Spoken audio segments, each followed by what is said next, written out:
Μαρτυρία Σάρα Μπενφοραδό. Εν τω μεταξύ η μεγάλη γιατρέσα, η Έμα που λένε, είχε γίνει μετρέσα του Μengele. Said to me, take these people. You going? You lead them to the one barrack was the halls. And I was walking towards. This was after a while that we were walking ahead of them. They were lined up, 5 in a row. You had to go, strict German rules. Mrs. or Miss Hesse, a gorgeous German blonde woman who happened to be Mengele's girlfriend. How did you know that? Well, we were there already for a long time, and the Blockartist, and we already knew where we are and who is who. We knew Mengele, he was selecting us every day. You know, we had to stand naked with the arms up. I don't know what he looked in the armpits, and he decided who goes left and who goes right. Well, she accosted me, and she gave me a beating that you won't believe what I say now because I verified it with my dentist. She knocked out a wisdom tooth. That's how she hit me. I asked the dentist, is that possible? She said, of course it's possible. And I defecated right then and there, on the road.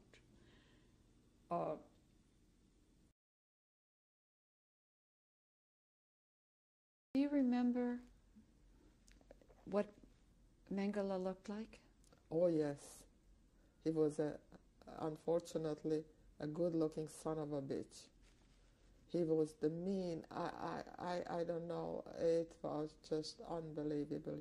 He was wearing a high boots, and that hat what the SS was wearing, and the high neck jacket, and that smile, that the smirky smile. I never. I mean, that is not the word hate, because if I could kill, I have a feeling I would kill right then. But I don't know why I was still hoping that it will come out safe.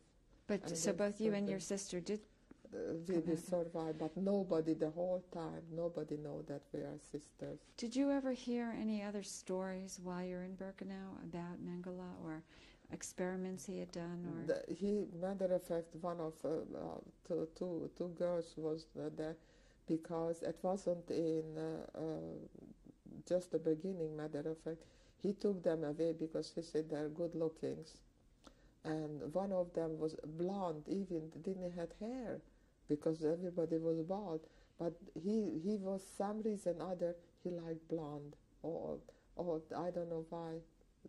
All the way, matter of fact, in his office, and whom he had a lot of affairs. I don't know why I say affairs, because it wasn't an affair, it was a rape.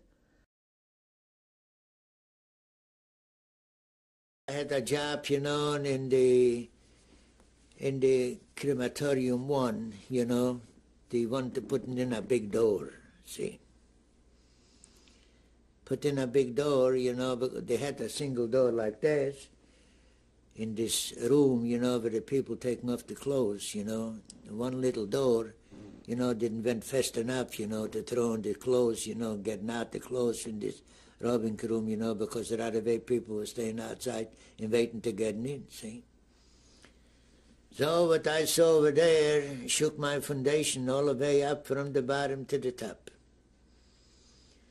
I thought if I go to sleep, I never get up anymore. That's what I thought. All of a sudden, I see a blonde woman. She was around, I would say, 30, 32, 35 the most. Blonde hair, blue eyes, naked.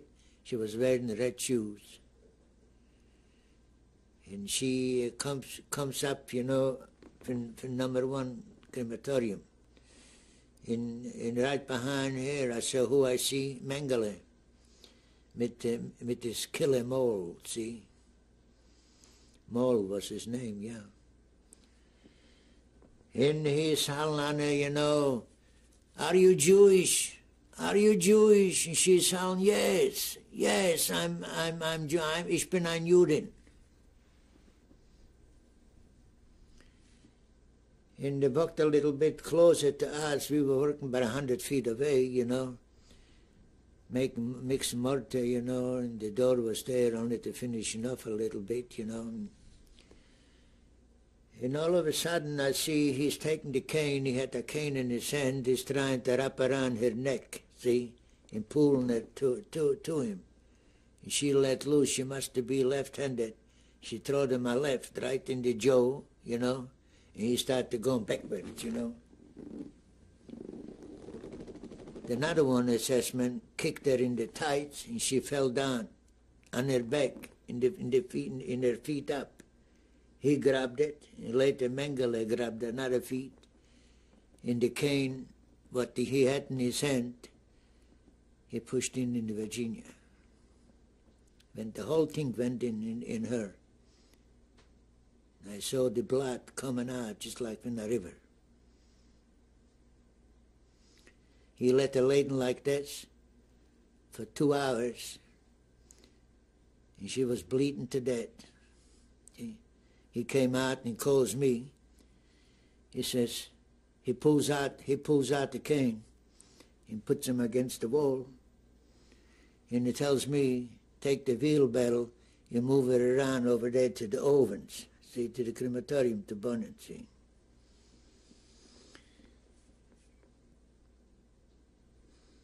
When I got to her, I grabbed her by the hand. She had still a little bit of pulse. She had still.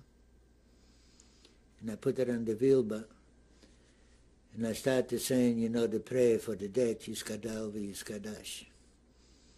And roll her around to the back in the wheelbarrow. And I knocked on the door, and one guy came to the door, and I says, he told me to bring her over here. He said, what happened to her? I says, I turned around, I walked away, I didn't tell him even. I was afraid to tell him. I didn't see nothing, I don't know nothing. He told me just to move her around, that's all. And I went back to my work. We got home, we got back to the barracks, you know, later, you know. I told her some guys, and boy, they were shivering and I was shivering, let me tell you, down the street. What can I do? I couldn't help her. I couldn't do nothing. I was just like a newborn child comes out, you know, in the few minutes that's helpless.